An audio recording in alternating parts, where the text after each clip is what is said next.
오늘 말씀 제목이 중요합니다. 함께 죽고 함께 살아야 하는 이유.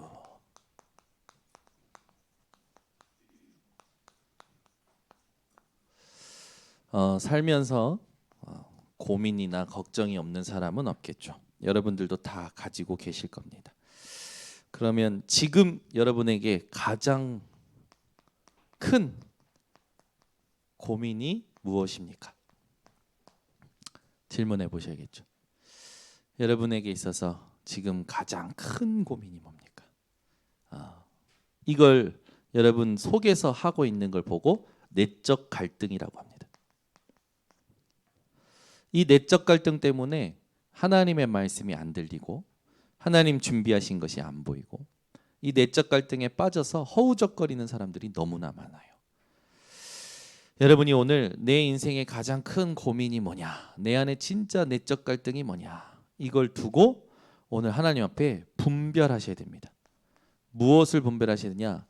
이 과연 내게 있는 고민이 세상 근심인지 아니면 하나님의 뜻대로 하는 근심인지, 이걸 여러분들이 분별하셔야 됩니다. 세상 근심이라 함은 요셉의 형들과 같이 늘 의식주, 그렇죠? 육신이에요, 육신. 이것 때문에 고민하는 거예요. 예수님도 말씀하셨죠. 무엇을 먹을까, 무엇을 마실까, 무엇을 입을까, 그거 염려하지 말아라. 여러분은 오늘 내게 있는 가장 큰 고민이 세상 근심, 사람에게 속한 것이고 육신에 속한 것이라면 끝내시기를 바랍니다. 오늘 세상 근심이 어떻게 바뀌셔야 되냐? 하나님의 뜻대로 하는 근심으로 바뀌셔야 돼요. 거기에 가장 큰 키가 뭐냐면 여러분이 절대 주권을 믿는 겁니다. 여러분, 하나님은 실수하지 않으십니다. 실수가 없으십니다. 내게 가장 큰 고민과 걱정이요, 하나님이 실수해서 주신 게 아니란 말이죠. 하나님은 우리에게 예수 그리스도로 모든 걸 이루시고 우리에게 허락하시는 겁니다. 여러분 인생에 하나님이 허락하신 고민과 걱정, 그것을 두고 오늘 답을 얻으셔야 돼요. 그래서 여러분 가슴에 오늘 이 질문을 가지고 한번 도전해 보시기 바랍니다. 하나님, 내 안에 이게 가장 큰 고민입니다. 근데 이게 과연 하나님 세상 근심입니까? 하나님의 뜻대로 하는 근심입니까? 아니면 하나님, 내가 분별 못하고 또 속고 있습니까? 하나님, 이것을 나에게 왜 허락하셨습니까? 허락하신 하나님의 계획과 뜻을 내게 보여주시옵소서. 이 기도를 여러분들이 계속 하시기를 바랍니다. 분명히 여러분이 기도하고 질문할 때 하나님은요 역사하십니다. 그러면서 여러분들이 첫 번째 하실 게 있어요. 우리는 의식주라든지 육신에 속한 기도가 아니라 마태복음 6장 33절에 있듯이 너희는 먼저 그의 나라와 그의 의를 구하라 라고 하셨습니다. 오늘 여러분들이 나의 가장 큰 고민, 나의 가장 큰 내적 갈등이 무엇이냐를 보고 분별하면서 하나님 앞에 구하세요. 하나님, 지금 내 고민에 하나님 나라가 임하게 하옵소서. 지금 내 갈등에 하나님의 의를 이루어 주시옵소서. 이 기도를 할 때 하나님은 여러분들에게 중요한 응답을 주실 겁니다. 분명히 하나님은 기도하라고 했죠. 빌립보서 4장 6절에서 7절에 아무것도 염려하지 말고 아무것도 근심하지 말고 아무것도 고민하거나 걱정하지 말고 다만 모든 일에 기도와 간구와 감사함으로 너희 구할 것을 하나님께 아뢰라. 그리하면 모든 지각에 뛰어나신 하나님의 평강이 너희 마음과 생각을 지키시리라. 세상에서요, 우리보다 조금 똑똑한 사람이 우리에 대해서 훈수를 둘 때도 그게 내게 유익이 되면 굉장히 기분이 좋지만 여러분, 그 정도의 기쁨이 아닙니다. 모든 지각에 뛰어나신 하나님의 평강이에요. 인류가 창조되고 나서부터 생긴 모든 지혜와 지식을 다 합쳐도 하나님의 평강보다 뛰어나지 않습니다. 이 평강을 여러분에게 주시겠다고 했어요. 어떻게 기도할 때? 아무것도 염려하지 않고 감사함으로 기도할 때 하나님은 반드시 모든 것에 뛰어난 하나님의 평강을 주시겠다고 하셨습니다. 여러분에게 고민이 없다면 거짓말이죠. 고민 없는 사람은 없어요. 네. 여러분이 완전 복음의 사람이라도요, 하나님의 뜻대로 근심하게 됩니다. 우리의 인생에 고민이 있는 것이, 근심이 있는 것이, 걱정이 있는 것이 오늘 답을 얻고 참된 발판이 되셔야 됩니다. 분명히 왜 그렇게 해야 되냐? 베드로전서 5장 7절에서 8절에 보면 너희 염려를 주께 맡기라. 이유는 그가 너희를 돌보심이라. 여러분이 근심하지 말고요, 걱정하지 말고요, 염려하지 말고요, 하나님께 맡기시기 바랍니다. 왜요? 하나님이 돌보신대요. 하나님이 여러분을 돌보신답니다. 하나님이 나를 돌보신다면 내가 염려할 게 뭐가 있겠습니까? 8절에 보면 너희 대적 마귀가 우는 사자같이 삼킬 자를 찾는다고 하죠. 여러분들이 하나님의 뜻대로 하는 근심이 아닌 세상 근심에 사단은요, 여러분을 삼킨다라는 거예요. 오늘도 여러분의 마음과 생각과 감정을 세상에 빼앗기지 마세요. 그 세상 걱정, 염려에 빼앗기지 마시고 하나님의 뜻대로 하는 근심을 회복하시기 바랍니다. 하나님은 분명히 요한복음 14장 1절 너희는 마음에 근심하지 말라. 하나님을 믿으니 또 나를 믿으라. 네. 그리고 나서 그 뒤에 뭐라고 하십니까? 너희가 있어야 할 저 천국을 예비해놨다. 보좌의 축복을 예비해놨다라는 거죠. 하나님은 지금도 여러분에게 이렇게 원하십니다. 27절에 보니까요, 마음에 근심하지도 말고 두려워하지도 말라고 하셨어요. 여러분 어디가 아프십니까? 잘못될까 봐 두렵습니까? 염려하지 마세요. 하나님의 뜻을 찾으시면 됩니다. 네. 그래서 여러분에게는 문제될 것이 아무것도 없다라는 걸 기억하시고 오늘 본문을 통해서 답을 얻으셔야 됩니다. 우리가 함께 살고 함께 죽어야 하는 이유가 뭘까요? 대부분 세상은 자기 혼자 살고 자기 혼자 축복받으려고 하는 게 세상이죠. 근데 여러분은 함께 죽어야 됩니다. 함께 살아야 됩니다. 그게 이유가 있어요. 이걸 오늘 바울이 고린도 교회를 향하여 자신이 얼마나 사랑하는지 표현한 내용입니다. 이게 바울이 고린도 교회를 사랑함으로 표현한 말이에요. 여러분 하나님이 우리 교회 강단을 통하여 여러분이 얼마나 사랑스러운 존재인지를 오늘 확인 받으시기를 바랍니다. 바울은 고린도 교회에서 이 오해를 받았고 비난을 받았어요. 무슨 오해와 비난을 받냐? 첫 번째 내용이 이렇습니다. 바울이 하는 일이 공정하지 않다라는 거예요. 공정하지 않다. 불법을 행한다라고 막 얘기한 거죠. 두 번째는 복음을 전함으로 율법을 파괴한다고 막 비난했어요. 복음을 전함으로. 아니죠. 바울은 율법을 파괴한 게 아니라 율법의 완성되신 그리스도를 말한 거죠. 율법의 불완전함을 완전하게 채우신 그리스도의 비밀로 말미암아 율법으로 말미암아 정죄받고 고통받아야 될 우리의 인생을 율법의 저주에서 속량하신 그 참된 복음을 얘기하는 거죠. 근데 유대인들과 또 이 거짓 선지자들이 바울이 전하는 복음이 율법을 파괴한다고 자꾸 비난한 거예요.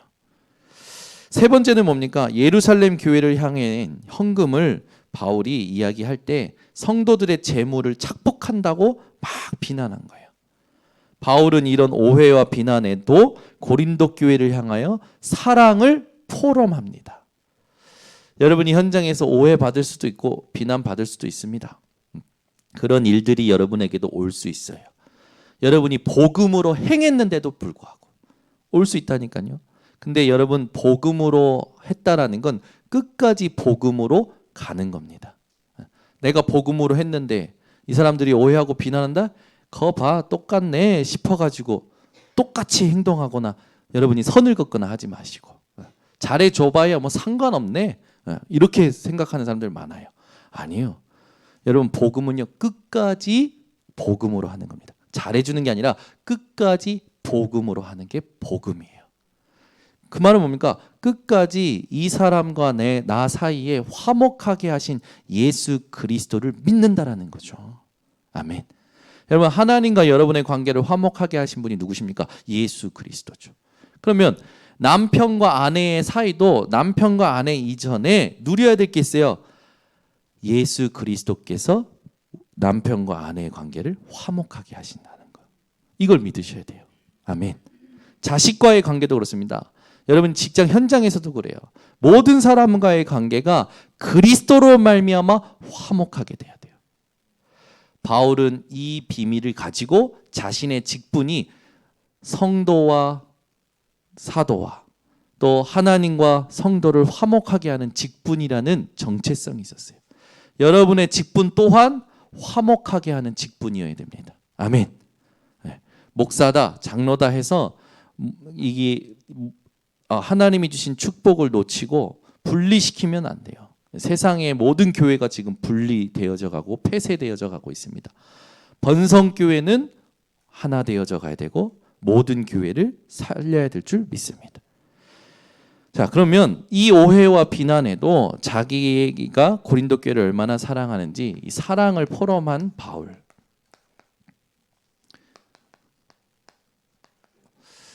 부부간에도요 이렇게 사랑을 포럼해 주셔야 돼요.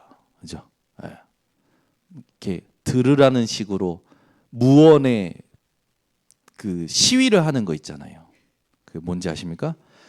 옆에 딱 지나간데 한숨을 갑자기 가만히 있다가 내가 지나간데 한숨을 푹 쉬어. 무언의 시입니다. 그죠? 저희 부부가 그래요. 서로 뭔가 기대치가 있어요. 근데 그 기대치를 해주길 원해요. 못하면 저희 이민의 사모는 제가 지나갈 때 근데 저도 그러더라고요. 저도 어느 날 웃으시는 분은 다 경험하신 거죠. 그 말은 뭔가 바람이 있다라는 거 아닙니까?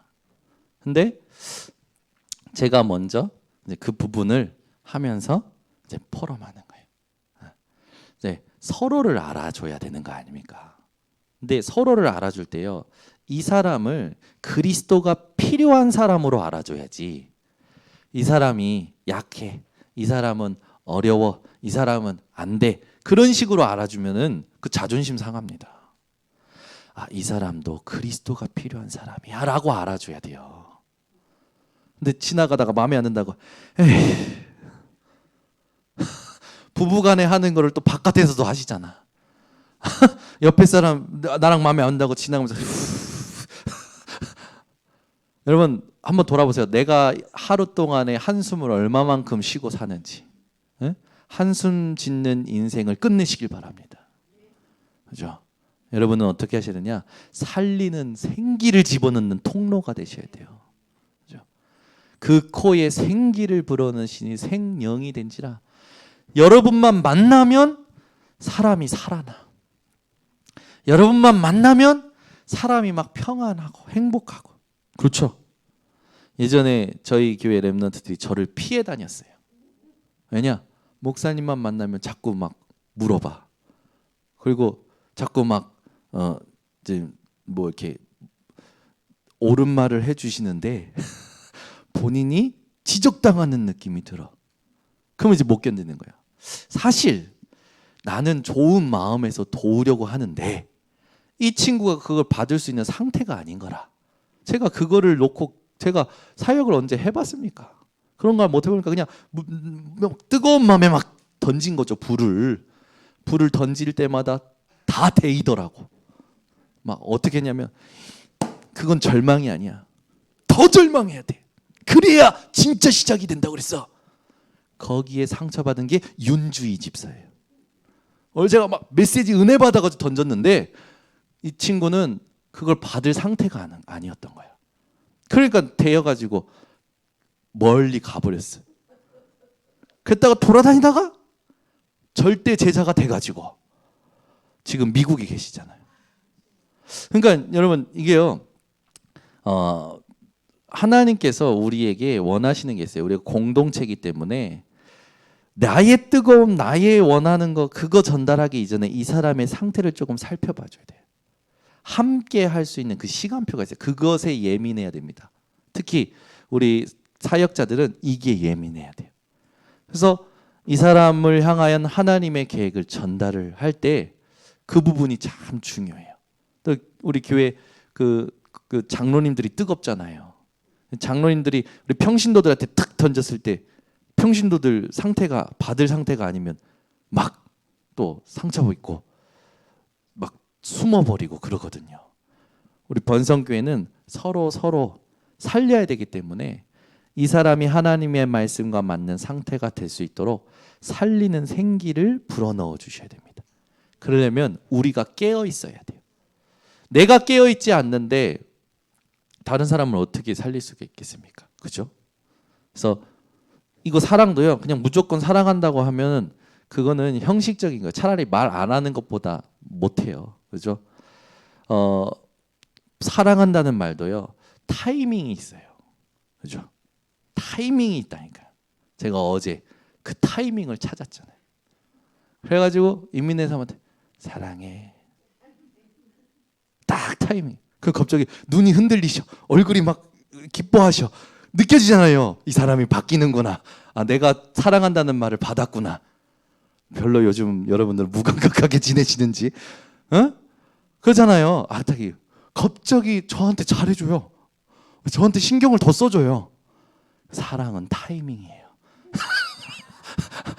고백도 타이밍이에요. 그죠?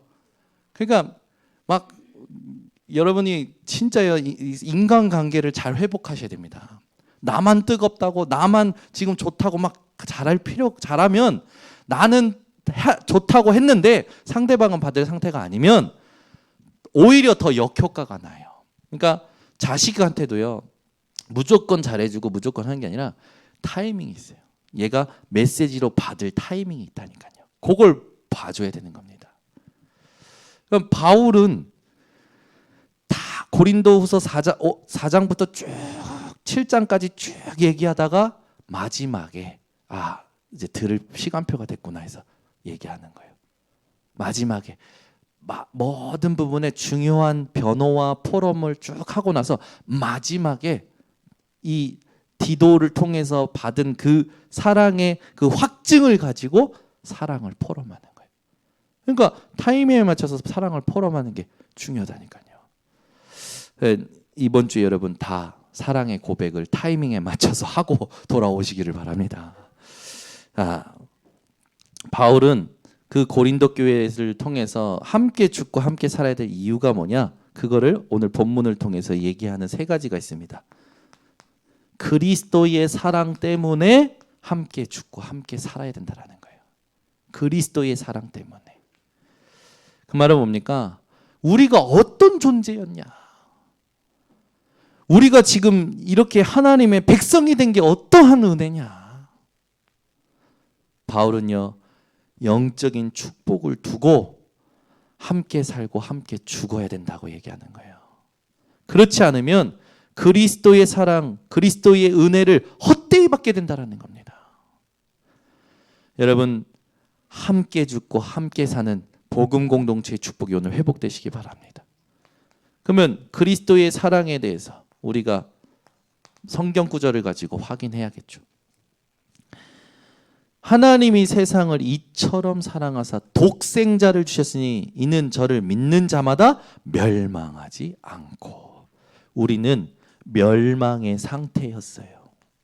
무슨 짓을 해도 멸망할 존재였다니까요. 착하게 살아도 열심히 살아도 돈을 많이 모아도 많이 배워도 멸망의 상태였어요. 그런 멸망의 상태에서 저와 여러분을 구원하기 위하여 하나님의 아들을 보내신 겁니다. 무엇으로 보내셨습니까? 요한일서 4장 10절. 하나님이 우리를 사랑하시고 우리와의 관계를 회복하기 위해서 화목 제물로 예수를 보내신 거예요.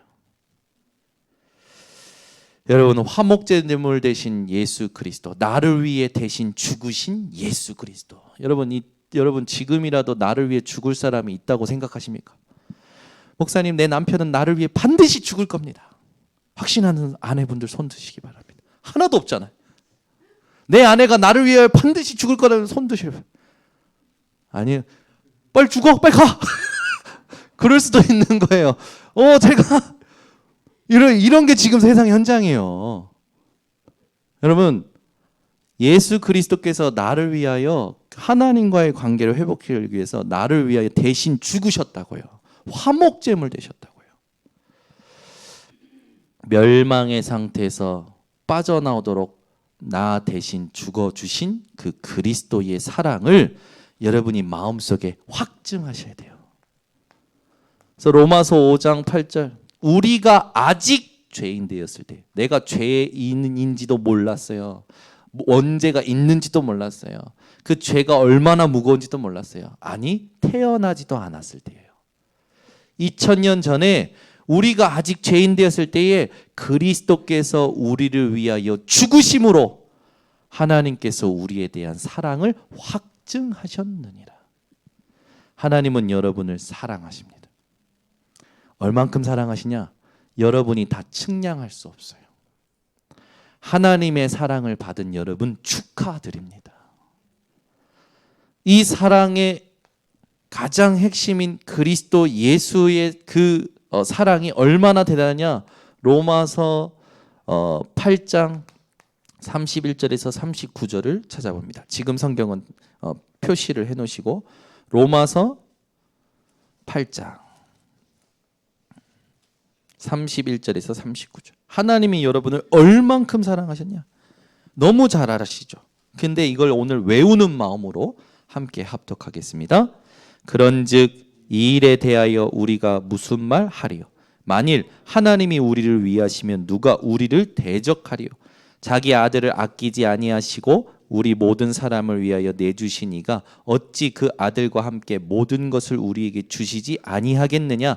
누가 능히 하나님께서 택하신 자들을 고발하리요? 의롭다 하신 이는 하나님이시니 누가 정죄하리요? 죽으실 뿐 아니라 다시 살아나신 이는 그리스도 예수시니 그는 하나님 우편에 계신 자요 우리를 위하여 간구하시는 자시니라. 누가 우리를 그리스도의 사랑에서 끊으리요? 환난이나 공고나 박해나 기근이나 적신이나 위험이나 칼이랴. 기록된 바 우리가 종일 주를 위하여 죽임을 당하게 되며 도살당할 양같이 여김을 받았나이다 함과 같으니라. 그러나 이 모든 일에 우리를 사랑하시는 이로 말미암아 우리가 넉넉히 이기느니라. 내가 확신하노니 사망이나 생명이나 천사들이나 권세자들이나 현재 일이나 장래 일이나 능력이나 높음이나 깊음이나 다른 어떤 피조물이라도 우리를 우리 주 그리스도 예수 안에 있는 하나님의 사랑에서 끊을 수 없으리라. 그 어떤 것으로도 끊을 수 없는 하나님의 사랑을 저와 여러분이 받은 겁니다. 그래서 우리는 결핍된 존재가 아니에요. 근데 우리는 자꾸 결핍된 것처럼 느끼며 살아갑니다. 뭔가 부족한 듯이 살아가요. 여러분에게 부족한 것이 있으십니까? 그게 있다면 오늘 하나님 앞에서 진짜 질문하셔야 돼요. 나는 하나님 왜 이렇게 부족한 것이 많다고 느껴지나요? 하나님. 여러분이 연약해도 여러분이 못 배웠어도 못 가졌어도요. 여러분은 하나님의 사랑으로 충분한 존재가 된 겁니다. 이걸 믿으시기를 바랍니다. 두 번째는 무엇 때문에 함께 살고 함께 죽어야 되냐? 함께 죽고 함께 살아야 되냐? 구원의 기쁨 때문에. 여러분 오늘 구원의 기쁨이 회복되셔야 됩니다. 우리가 어떤 존재였습니까? 에베소서 2장 1절. 우리는 허물과 죄로 죽었던 존재였어요. 허물과 죄로 죽었던 존재. 그래서 무엇이 문제인지도 몰랐고 이 땅에 살면서 어떻게 사는 것이 맞는지도 모르고 정신없이 헤매이며 산 겁니다. 여러분 죽은 시체는 난도질을 해도 감각이 없어요. 허물과 죄로 죽은 영은요. 세상의 수많은 것에 난도질을 당해도 감각이 없습니다. 똑같아요. 여러분이 이런 존재였다니까요. 허물과 죄로 죽어서 영적으로 내가 얼마만큼 망했는지 감각이 없었던 존재였습니다. 2장 2절에는요. 이렇게 죽어서 어떻게 사느냐? 세상 풍조를 쫓아서 불순종의 아들들을 따라가며 살았어요. 내 것이 하나도 없어. 그냥 이리 치이고 저리 치이고 휘둘리며 사는 게 우리의 삶이었단 말이죠. 그렇게 살다가 죽으면 호랑이는 죽어서 가죽을 남기고 사람은 죽어서 이름을 남기다. 이름 정도는 남길 수 있는 거죠. 그런데 그 정도가 아니에요. 어느 정도 멸망이었냐? 2장 3절에 보니까 본질상 진노의 자녀였더라.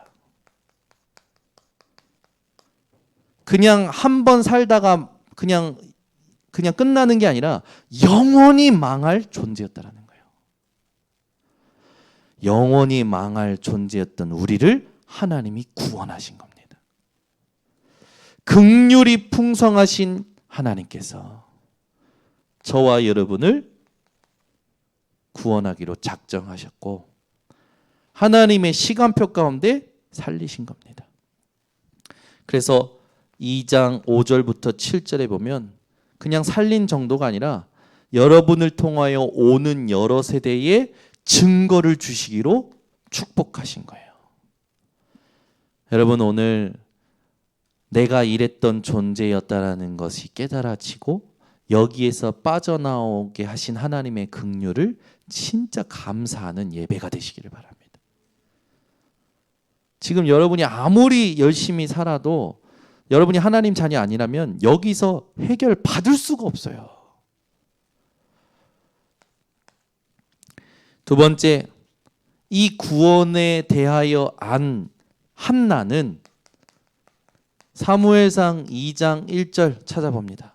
사무엘상 2장 1절에 얼마나 이 구원에 대해서 기쁨으로 표현하느냐. 사무엘상 2장 1절입니다. 이 구원을 안 한나, 단순히 아들이 없다가 아들이 생겨서 표현한 게 아닙니다. 하나님이 나의 민족을 향하여 이르시는 구원 계획을 보고 사무엘상 2장 1절부터 9절까지 시를 쓰고 찬양을 한 거예요. 함께 합독합니다. 한나가 기도하여 이르되 내 마음이 여호와로 말미암아 즐거워하며 내 뿔이 여호와로 말미암아 높아졌으며 내 입이 내 원수들을 향하여 크게 열렸으니 이는 내가 주의 구원으로 말미암아 기뻐함이니이다. 기쁨의 원인이 누구예요? 하나님. 삶의 이유가 누구예요? 하나님. 여러분, 하나님으로 기뻐하시고 하나님 주신 구원으로 기뻐하시기 바랍니다. 이거 하나님 원하시는 거예요.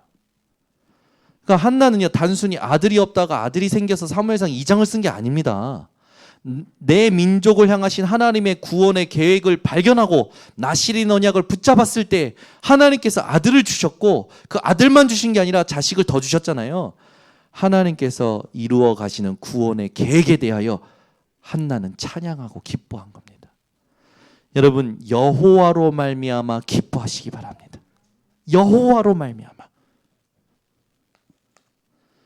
그러면 하나님은 여러분을 얼마나 기뻐하실까요? 스바냐 3장 17절을 찾아봅니다. 스바냐입니다. 구약성경 학계 앞에 있습니다. 학계를 잡고 피시면 바로 스바냐 3장 나와요. 17절, 하나님이 여러분을 얼마나 기뻐하시냐. 함께 합독합니다. 너의 하나님 여호와가 너희 가운데에 계시니 그는 구원을 베푸실 전능자이시라. 그가 너로 말미암아 기쁨을 이기지 못하시며 너를 잠잠히 사랑하시며 너로 말미암아 즐거이 부르며 기뻐하시리라 하리라. 아멘. 하나님도 여러분으로 기뻐하시는 거예요. 하나님의 기쁨이 여러분 존재 자체입니다. 여러분의 기쁨이 하나님 존재 자체가 되시길 바랍니다. 아멘. 그래서 지금 현실이 문제가 와도 하나님 존재 자체로 기쁜 영적인 상태. 하나님이요 여러분 존재 자체로 기뻐하신다고요. 진짜 믿으십니까? 여러분 하나님의 기쁨이 되기 위해서 여러분이 노력할 게 없다라는 거예요. 그냥 여러분 존재 자체가 하나님의 기쁨이라고요. 이게 구원의 기쁨이에요. 여러분이 무엇에서 어떤 상태에서 하나님의 긍휼과 은혜를 받았는지를 깨닫고 오늘 하나님으로 여호와로 기쁨이 회복되시고 하나님이 내 존재 자체로 기뻐하시는 것을 누리시기 바랍니다. 그러면 뭘 해야 된다라는 강박관념도 없어요. 저는요 이제 또 여름 스케줄이 슬슬 회복되니까요 신경 쓸 게 많다 보니까요 막 뭘 해야 된다라는 그 강박관념에 계속 몰아붙이는 거예요. 제가 뭘 해야 된다는 생각이. 그런데요 이걸 멈출 수가 없는 거예요. 제 생각을 막 이 오는 긴장감과 이 오는 어떤 그 있지 않습니까? 이 사람이 뭔가 이 일에 쫓길 때 오는 그거 있잖아요. 제가 스스로 이걸 못 멈추겠는 거예요. 어떻게 멈추지? 근데 그날 밤에 기도하다가 우리 교회의 그 축제 영상들을 보기 시작했어요. 뭐 크리스마스 축제 영상도 보고 다 봤는데 얼마 전에 했던 선교 축제 영상을 딱 본 거예요. 우리 유희숙 장로님 나오셔가지고 서툴지만 흔들어주세요 오 하는 거 우리 아이들이 나와서 깃발 들고 있고 그러고 나서 현장 영상이 딱 나온대. 현장 영상의 첫 번째 영국 지교회 윤준 집사, 두 번째 동경예수복음교회 일본 지교회 그 성도님들 한 분 한 분이 고백하시는 걸 듣는데요. 멈출 수 없었던 나의 긴장감과 강박관념이요. 여러분 싹 사라지는 거예요. 싹 잠잠해지는 거예요. 그러면서 확신이 되는 거예요. 하나님이 하고 계시는구나. 하나님이 하실 것이구나. 이게 믿어져 오는 거예요. 그 믿어져 오니까 어떻게 됩니까? 믿어져 오니까 마음이 평안해요. 여러분 혹시 여러분이 뭔가 해야 된다라는 강박관념이라든지 뭔가 지켜야 된다라는 어떤 그런 책임감에 의해서 막 무거울 때 있을 겁니다. 있을 거예요. 그때요 여러분 하나님이 지금까지 나를 어떻게 이끌어오셨는지 한번 혼자 있는 시간에 되돌아보세요. 아멘. 우리 하나님은 지금도 여러분에게 이렇게 응답을 주고 계십니다. 세 번째입니다. 바울은 오늘 본문을 통해서 우리가 누구냐? 우리는 보좌의 공동체다. 그래서 함께 죽고 함께 살아야 된다.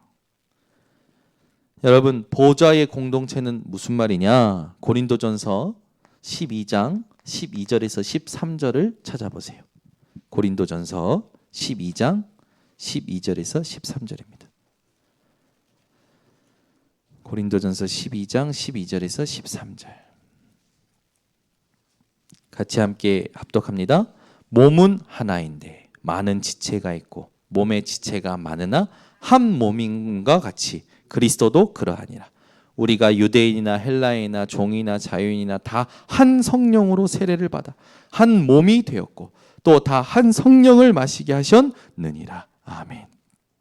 저와 여러분이 출신이 다르고 배경이 다르고 나이가 다르고 모든 삶이 달라도요 한 성령으로 그리스도의 몸된 자라는 거예요. 저와 여러분은 그리스도의 몸을 이루고 있는 지체라는 겁니다. 여러분 몸에 한 군데가 아프면 온 몸이 경련하죠. 그죠? 여러분 한 군데 수술하면 온 몸이 아픕니다. 그죠? 여러분 우리는 한 사람 한 사람이 소중한 거예요. 아멘. 그래서 옆에 있는 사람의 아픔이 나의 아픔이 되어지시는 게 보좌의 공동체의 응답을 받고 있는 사람입니다. 아멘. 옆에 사람이 아프고 잘 안 되면 막 속이 시원하고 옆에 사람이 잘 되면 배가 아프고 이건 보좌의 공동체가 아니에요. 그죠? 옆에 교회가 잘 되면 어떻게 됩니까? 저기 뭐 해서 잘 되고 있지? 경계하는 것이 아니라 감사하다. 아멘. 그 옆에 교회를 해서 더 기도해 주죠. 하나님 저 교회가 지금 응답받고 있는 것이 하나님 실족하지 않고 하나님 더 큰 응답이 되도록 하나님 역사하여 주시옵소서. 아멘. 옆에 사람이 옆에 교회가 막 그러면 막 공격을 하고 막 그런 사람들 많잖아요. 집에서도 그런 사람들 많아요. 저희 딸들을 보면 그렇습니다. 저희 딸들은요, 어제 그런 일이 있었어요. 예빈이 예린이가 친구 집에 초청이 된 거예요. 예솔이가 같이 가고 싶어요. 근데 못 오게 했어요, 언니들이. 그러니까 예솔이가 막 입이 이만큼 나온 거죠. 눈은 막 찡그러지고. 근데 아빠가 얘기한 거예요. 아빠랑 데이트하자. 눈이 갑자기 확 뜨이는 거예요. 서로 막 이제 견제하는 거예요. 우리는 여기 가서 어제 밤에 와가지고 어제 가서 여기 뭐 했고 다 서로 했던 걸 보고 하는 거야. 그러면서 뭐 하냐면 자기가 못했던 것에 대해서 상처를 받아요. 여러분, 애들 싸움 그만두시기 바랍니다. 아시겠죠? 자기가 못하면 그게 그렇게 한이라 상처라. 여러분요, 애들 싸움 그만두시기 바랍니다. 그 사람이 나보다 내가 못 먹은 거 먹으면 아유 잘 먹었냐, 소화 잘 됐냐, 건강하게 잘 살아라 하면 되는 거죠. 그죠? 아멘이 없네. 저놈이 먹으면 나도 먹어야 돼. 저놈이 누리면 나도 누려야 돼. 그게 무슨 신앙생활입니까? 여러분요, 모든 사람이 복음 안에서 성장하기를 기도해 주시기 바랍니다. 그죠? 있었다니까. 우리 잘 아는 늘 그 아름다운 교회 김경건 목사님. 우리 김경건 목사님이 저희 목사님 만날 때마다 얘기하신 거예요. 손자 자랑. 아들이 셋이야. 첫째 아들로 손주를 아들 셋을 봤어. 근데 그 집안은 딸이 귀하다네. 딸이 안 나와. 딸이 지금도 딸이 안 나. 둘째 아들도 손주를 낳는데 전부 아들이야. 아들만 5이 거기는. 아들만 5. 근데 우리 목사님이 손주가 하나도 없을 때 계속 손주 자랑하고 막 보여주고, 우리 목사님 시큰둥 그려. 계속 손주 자랑하시는. 그 어느 날 제 동생이 딱 하면서 딱 아들을 하나 낳았어요. 근데 그 해 좀 지나자마자 제가 결혼하고 쌍둥이를 딱 생겼어요. 근데 수년 사이에 전세 역전. 목사님은 손주 아들 3밖에 없는데 우리 목사님은 4, 5, 6, 7이 되셨어.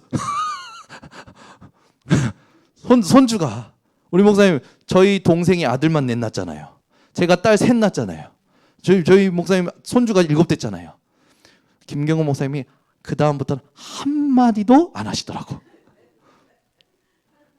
여러분, 내가 잘 되면 막 그렇다고 우리 김경호 목사님 이상하다는 게 아닙니다. 네, 너무 존경하고 너무 훌륭하신 목사님이고.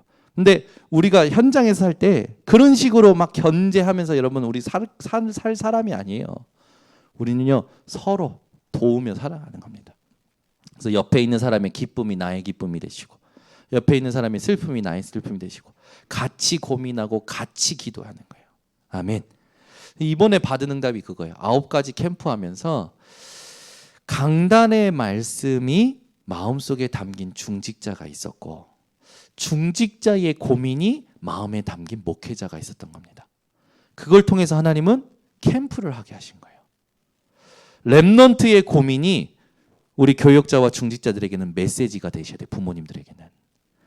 중직자의 고민이 우리 교역자들에게는 메시지가 되셔야 돼요. 강단의 말씀이 우리 모두에게 메시지가 돼야 돼요. 이게 하나님 원하시는 겁니다. 그래서 우리는요, 서로에게 같이 고민해 줄 수 있는 사람이 돼야 돼요. 아멘. 여러분은요, 그리스도의 몸을 이루고 있는 지체라는 사실. 26절, 27절, 고린도전서 26절, 27절에 또 나옵니다. 함께 합독합니다. 만일 한 지체가 고통을 받으면 모든 지체가 함께 고통을 받고, 한 지체가 영광을 얻으면 모든 지체가 함께 즐거워하느니라. 너희는 그리스도의 몸이요 지체의 각 부분이라. 아멘. 우리는 그리스도의 몸을 이루고 있는 한 지체예요. 그래서 여러분이 아픈 데 있으면 어떻게 됩니까? 가시만 찔려도 신경이 계속 쓰이잖아요. 저는요, 우리 교회 성도님 눈빛만 봐도 신경이 쓰여요. 일주일 내내 시달려요. 그 사람이 왜 눈빛이 왜 그랬을까? 저 사람 눈빛이 지나가다가 우리 중자님이 말 한마디 따졌는데 그 말 한마디가 어느 날은 한 달 동안 시달리는 거예요. 왜 그렇게 말씀하셨을까? 제발 저를 시달리게 하지 마시고 제발 저에게 좀 눈빛과 말로 힘을 주시기를 바랍니다. 에? 진짜예요, 여러분. 우리 이옥화 장님이 오늘부터인가 막 얼굴이 막 더 주름이 막 늘어가시는 것 같아요. 그러면 저는 왜 주름이 늘어가시지? 누가 또 시달리게 한 거예요? 기도하기 시작하는 거예요. 예? 그러는 거예요. 진짜예요, 여러분. 저 목회자를 죽이는 건요, 다른 게 아니라 성도의 눈빛과 성도의 말이 저를 죽여요. 근데 그게 사실은 저에게 하나님이 주시는 응답이죠. 막 고민하는 거예요. 하나님 어떻게 어느 시간표에 타이밍을 주소서. 무슨 타이밍? 하나님의 사랑을 포럼할 수 있는 타이밍. 그 계속 기도하는 거예요. 기도하다가 어느 날 시간표가 되면 굳이 찾아가지 않아도 기도하고 있으면 하나님이요 자연스럽게 회복될 시간표 주셔요. 참 감사하죠. 그러니까 저는 그래 맞다. 이게 참 목회가 그래서 원래는 쉬운 건데 목회를 어렵게 만드는 게 전부 나구나. 사단의 12가지 틀에 체질된 나가 자꾸 뭘 해야 되는 거야. 문제를 보면 빨리 가서 해결해버리고 다음 코스로 가야 되는 거야. 다음 응답으로 가야 되는 거야. 그게 제 동기인 거예요. 제 야망이고 계산인 거예요. 기도하다 보면 하나님이요 이걸 포럼할 수 있는 타이밍을 주시더라고요. 그러면 반드시 살아나. 정확히 살아나. 막 인위적으로 할 필요도 없어요. 근데 이걸 막 부탁해서 할 때 있어요. 막 목사님 좀 가주세요. 뭐 해 가서 갈 때도요. 막 심히 무거운 마음으로 갑니다. 가서 뭘 말을 해야 될지 아직 내가 답이 안 났고 이 사람이 왜 이렇게 힘들었는지 답이 안 났어요. 심히 무거운 마음으로 가가지고 일단 형식적으로라도 기도해 줘야 될 거 아니에요. 예수 그리스도 이름으로 그냥 기도해 주고 오는 겁니다. 오는데 찝찝한 거예요. 하나님 이거 아니잖아요. 근데 그거 하면서 느끼는 거예요. 그래 하나님이 진짜 지금 원하시는 그걸 놓고 기도를 시작하라고 오늘 갔다 오게 하셨구나. 기도를 시작하잖아요. 어김없어요.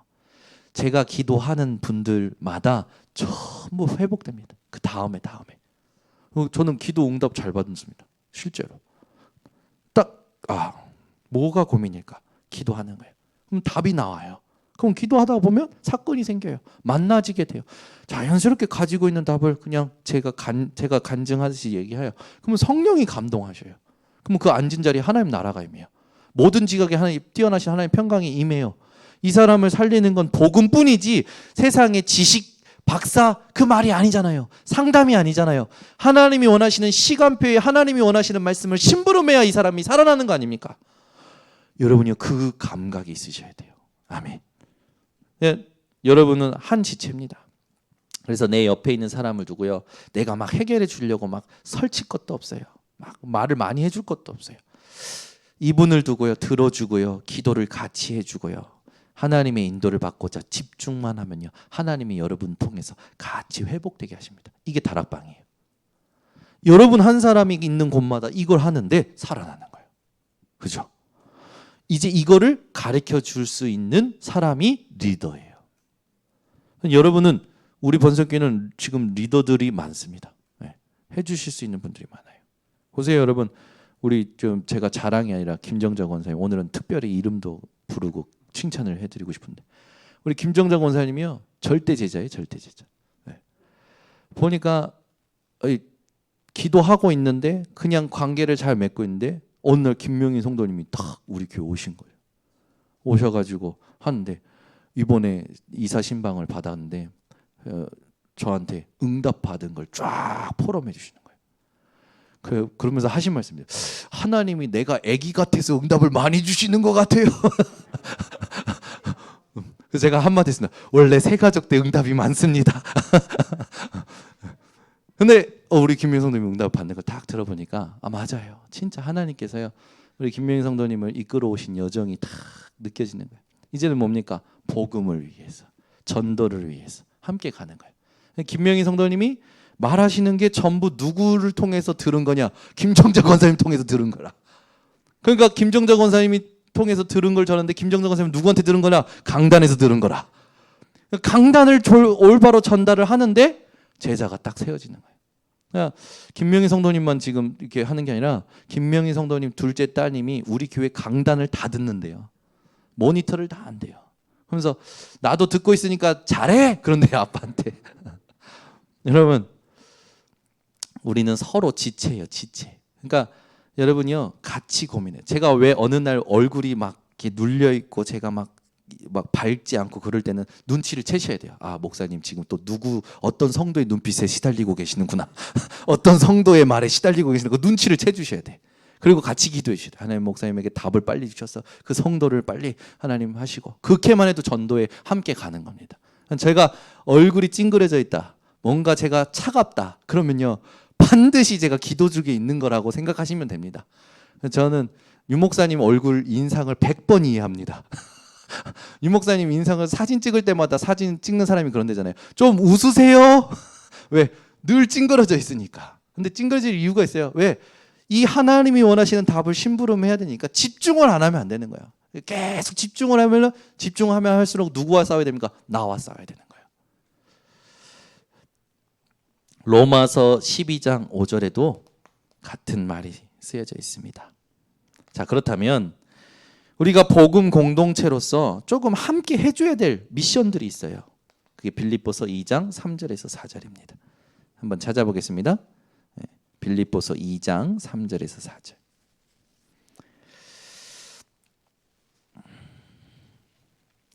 (1절부터) (2절을) 쭉 보시면서 (3절을) 딱 보시면 우리가 진짜 해야 될, 함께 공동체 안에서 해야 될 게 딱 확실하게 나오죠.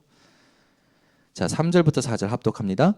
아무 일에든지 다툼이나 허영으로 하지 말고 오직 겸손한 마음으로 각각 자기보다 남을 낮게 여기고 각각 자기 일을 돌볼 뿐더러 또한 각각 다른 사람들의 일을 돌보아 나의 기쁨을 충만하게 하라. 아멘.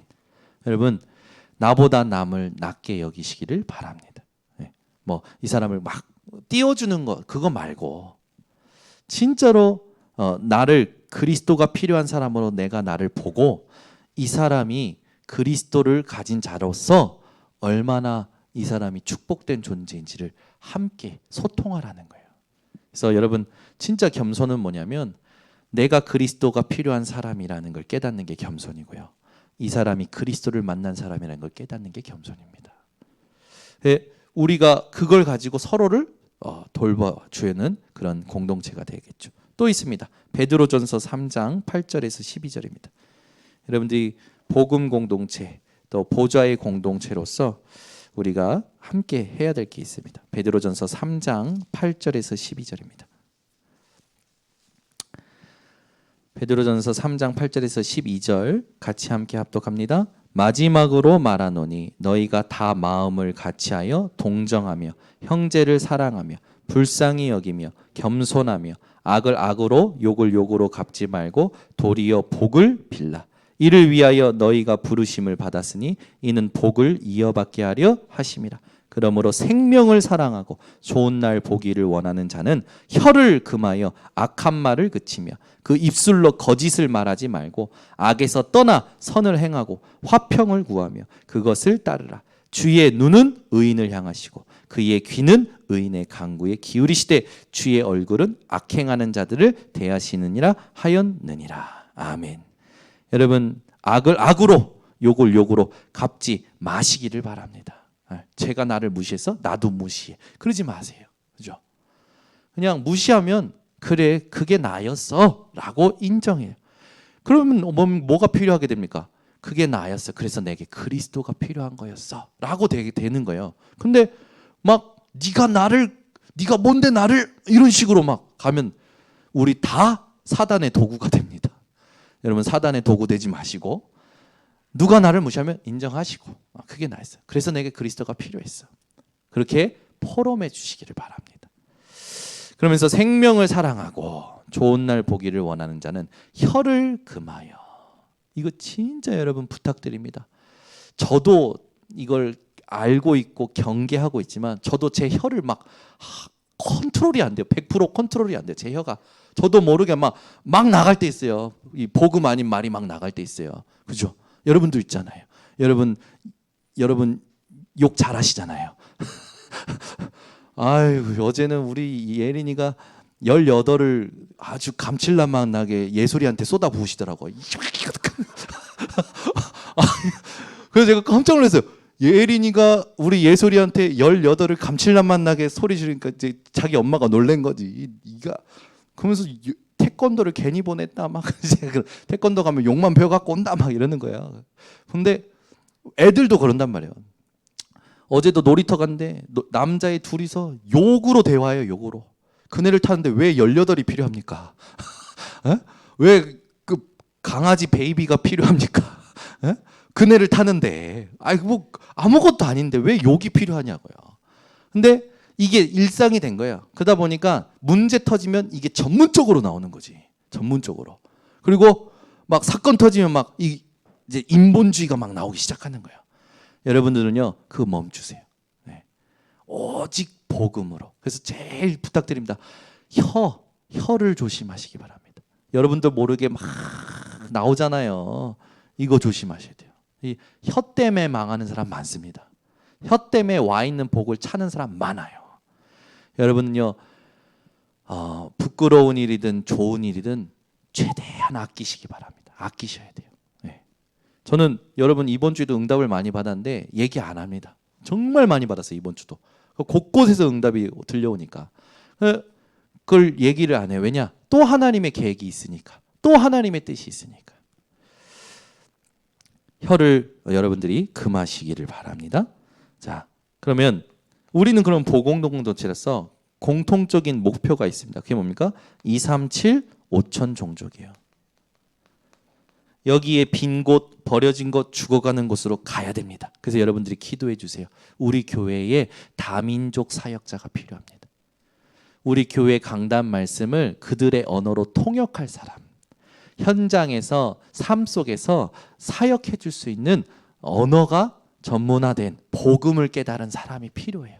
그래서 우리 교회 다민족 사역자가 올 수 있도록. 누구인지 우리는 얼굴도 모르고 어느 나라인지도 모르겠죠. 근데 하나님은 우리 교회에 맞고 이 지역에 맞는 사역자를 보내실 겁니다. 여러분 기억하세요. 우리 교회 교육자는 이 지역에, 이 우리 교회에 필요해서 하나님이 보내신 교육자들이에요. 이걸 여러분들이 모르시면 교육자가 나랑 안 맞는 것 때문에 자꾸 말을 하는 게 되는데 그게 속는 겁니다. 저는 절대 주권을 믿는 사람이에요. 아멘. 하나님이 우리 교회에 여러분들 그냥 보내신 게 절대 아닙니다. 분명히 이 지역과 이 현장에 하나님이 하실 일을 두고 여러분을 부르신 거예요. 우리는 서로를 볼 때 하나님의 절대 주권으로 봐야 돼요. 237 5천 종족 살리러 가야 되는데 그 살리러 가는 그 여정 속에 번성교회를 통해서 하실 하나님의 일이 있습니다. 번성교회만을 통해서 하실 일이 있어요. 그게 지금 여러분들 통해서 나타나는 겁니다. 그죠? 우리 교회를 통해서 동경예수복음교회가 세워졌어요. 아멘. 동경예수복음교회 많은 증거가 있었잖아요. 지금 성전 건축 준비하고 있잖아요. 이게 여러분의 기도와 헌신이 아니었으면 지속될 수가 없는 겁니다. 맞죠? 우리 교회가 말하자면 하나님의 응답과 집중을 못 받았으면 우리 목사님 다시 오셔야 되는 거예요.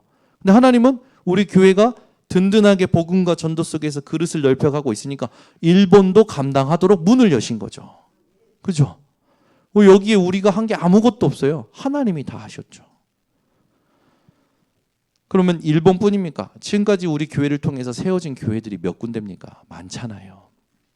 여러분들 통해서 복음 받고, 여러분들 통해서 진짜 구원받고, 여러분들 통해서 진짜 지금 운명이 바뀐 사람이 얼마나 많습니까? 그죠? 우리 교회는요, 이 지역에서 무속인을 다 내쫓은 교회입니다.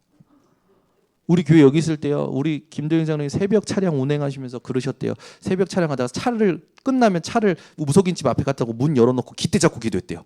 그러면 김도영 장로님이 새벽 기도 때 깃대 잡을 때 그 뒤에 있던 분들이 누군지 알죠? 이효카 장로님이 이분들의 기도가 보통 기도가 아니거든요. 같이 기도하셨을 거 아닙니까? 새벽 차량 운행하면서 깃대 잡고 기도했는데 지금 이 지역에 있던 수많은 무속인들이 다 나갔어요. 그죠? 여러분 지역의 흑암을 걷어내야 하나님이 준비하신 것이 세워집니다.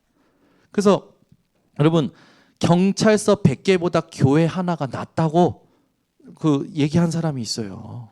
실제로 그래요. 여러분을 통해서 하나님이 우리 교회만을 통해서 하실 하나님의 일이 분명히 있는 거예요. 지금도 무속인 전도 캠프가 북의 지역, 부평 지역에 진행되고 있습니다. 지난주에도 우리 전도팀을 통해서 무속인이 정확히 복음 듣고 영접했어요. 이번 주에는 목사님들이 그 신당을 뜯고 싶은 마음을 확인했어요. 연세가 80이 된 신이 뜬 무속인 그 현장에 갑니다. 뭐 하나님 계획이면 뜯을 수 있는 거죠. 여러분이 기도해 주셔서 북의 부평 지역에 진짜 하나님이 원하시는 복음이 증거되고 흑암이 꺾이고 제자가 세워지고 교회가 세워지도록 기도해 주시길 바랍니다. 이 운동을 계속 연이어서 해 나갈 겁니다. 그래서 지금 저와 여러분이 누구냐? 70 제자로 부름 받았고 70 지역에 영향을 줄 자요. 70 종족, 70 나라를 품을 렘넌트를 키울 자입니다. 그래서 오늘부터 여러분 딱 결론 내리셔야 돼요. 내 멋대로가 아니라 하나님의 뜻대로. 우리는 이렇게 삽니다. 내 멋대로. 내 멋대로 생각하고 내 멋대로 선택하고 내 멋대로 갑니다.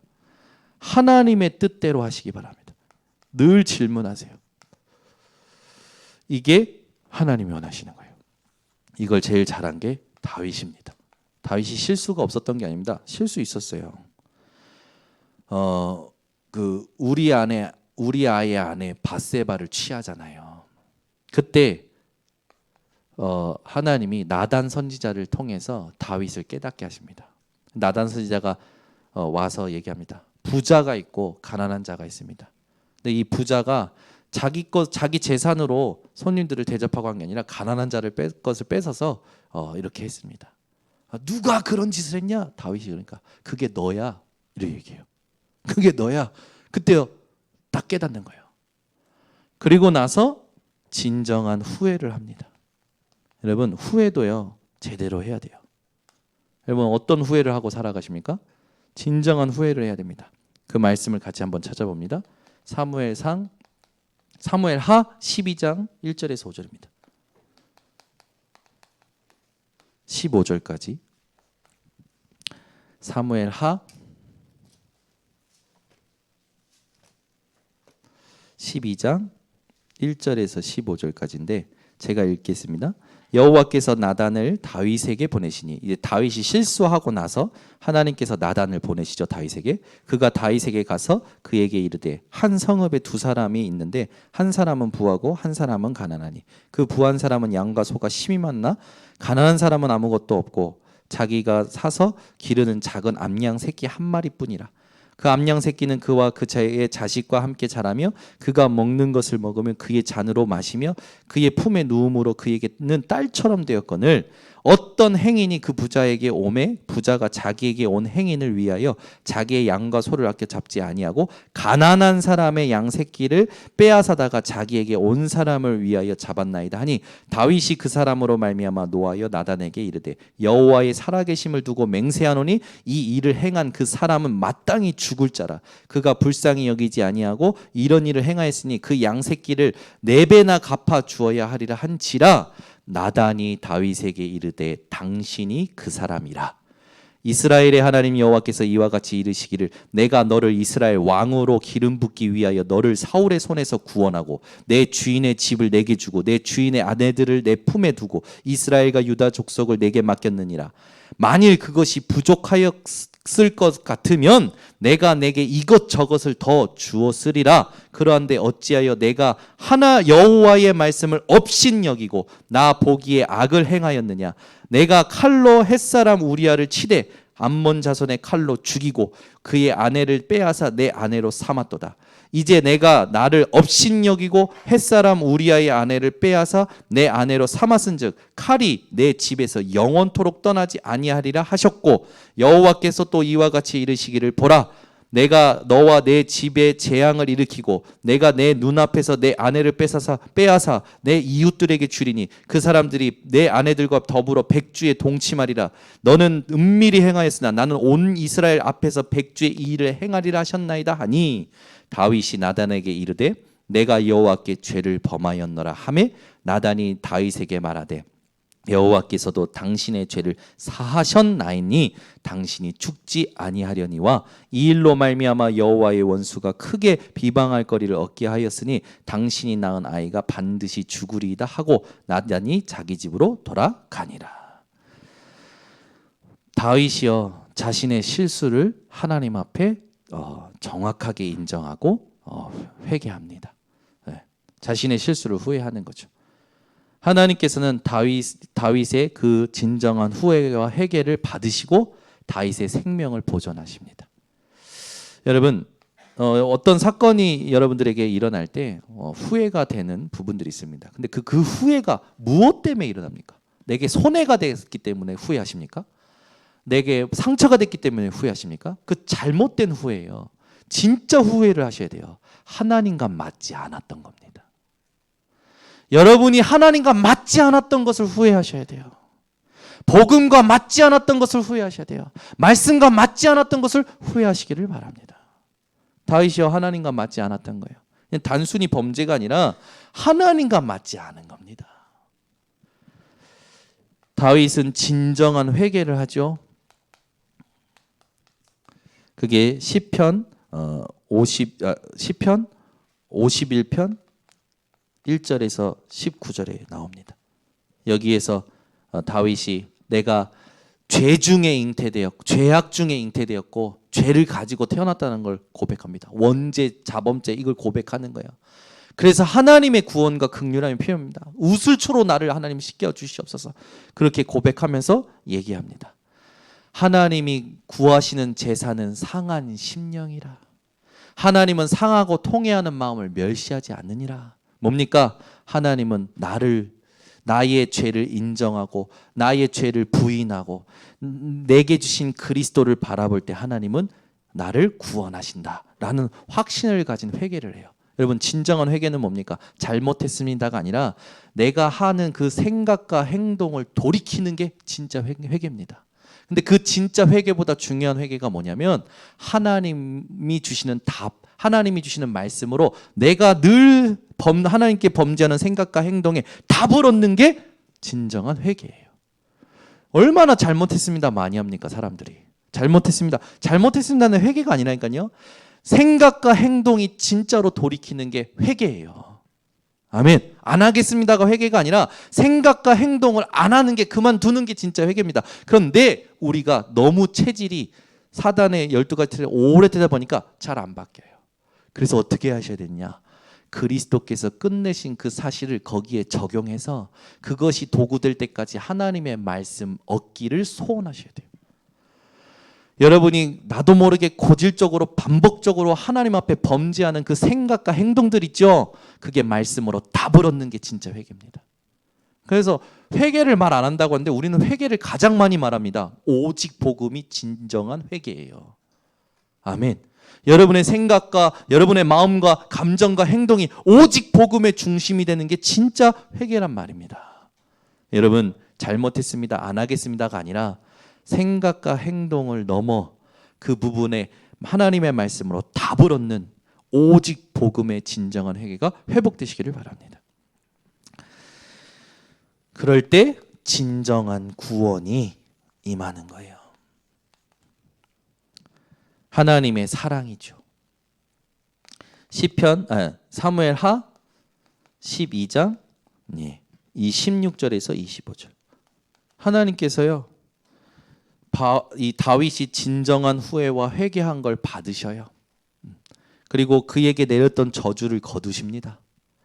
그에게 내렸던 진노와 징벌을 거두셔요. 그리고 하나님의 사랑을 주십니다. 자, 한번 읽어볼까요? 사무엘하 12장 지금 펴 있는 성경 16절에서 25절입니다. 제가 읽어드릴게요. 우리아의 아내가 다윗에게 낳은 아이를 여호와께서 치심에 심히 앓는지라. 다윗이 그 아이를 위하여 하나님께 간구하되 다윗이 금식하고 안에 들어가서 밤새도록 땅에 엎드렸으니 그 집의 늙은 자들이 그 곁에 서서 다윗을 땅에서 일으키려 하되 왕이 듣지 아니하고 그들과 더불어 먹지도 아니하더라.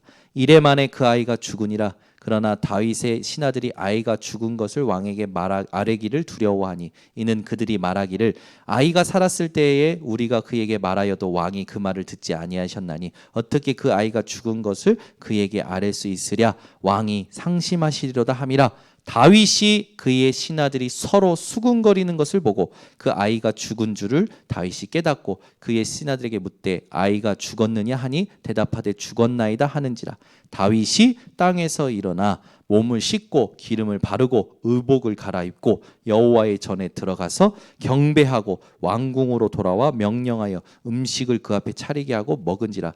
그의 신하들이 그에게 이르되 아이가 살았을 때에는 그를 위하여 금식하고 우시더니 죽은 후에는 일어나서 잡수시니 이 일이 어찌 됨이니까 하니 이르되 아이가 살았을 때에 내가 금식하고 운 것은 혹시 여호와께서 나를 불쌍히 여기사 아이를 살려주실는지 누가 알까 생각함이거니와 지금은 죽었으니 내가 어찌 금식하랴. 내가 다시 돌아오게 할 수 있느냐. 나는 그에게로 가려니와 그는 내게로 돌아오지 아니하리로다 하니라. 다윗이 그의 아내 바세바를 위로하고 그에게 들어가 그와 동침하였더니 그가 아들을 낳음에 그의 이름을 솔로몬이라 하니라. 여호와께서 그를 사랑하사 선지자 나단을 보내 그의 이름을 여디디아라 하시니 이는 여호와께서 사랑하셨기 때문이더라.